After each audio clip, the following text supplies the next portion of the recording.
Hello guys, you're welcome to the day 1 Java programming lectures. This is the first lecture, introduction. This section introduces about the object oriented concept fundamentals. So here is the introduction. So we start with the question, what exactly the OOP is. To build today's complex software, it is just not enough to put together a sequence of programming statements and sets of procedures and modules. So it is an approach to program, the organization and the development for the top-down programming as well as bottom-up programming. The primary motivation in each case has been the concern to handle the increasing complexity of the programs that are reliable and maintainable. As you see in this image, why is OOP? So there are two persons. If you want to communicate with the person at the last row and the person you that is the first row, then how can you communicate if you are not using OOP or you are using the traditional method? So traditional method will go along like this. One by one you have to communicate with one of the other person and then it will reach to the last person. But if you are using OOP, then how can you communicate? So you have just to ask one person who knows that person and just he will communicate with you about that person.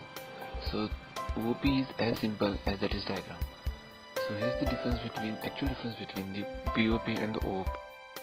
POP follows the top-down and the bottom-up approach, whereas the OOP follows the bottom-up approach, which contains the objects models. In the other side, POP has the functions which are divided.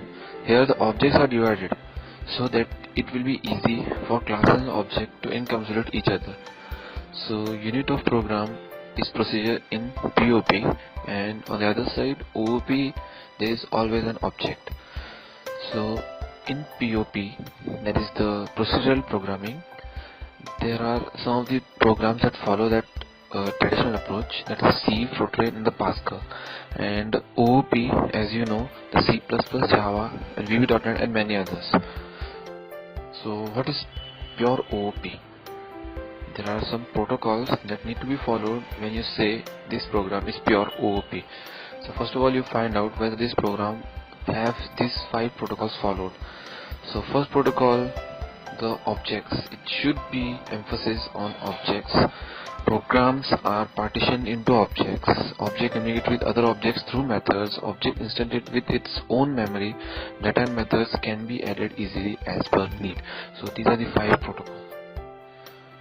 Thank you very much. Now you may proceed to the next lecture as you know about basic knowledge of the OOP.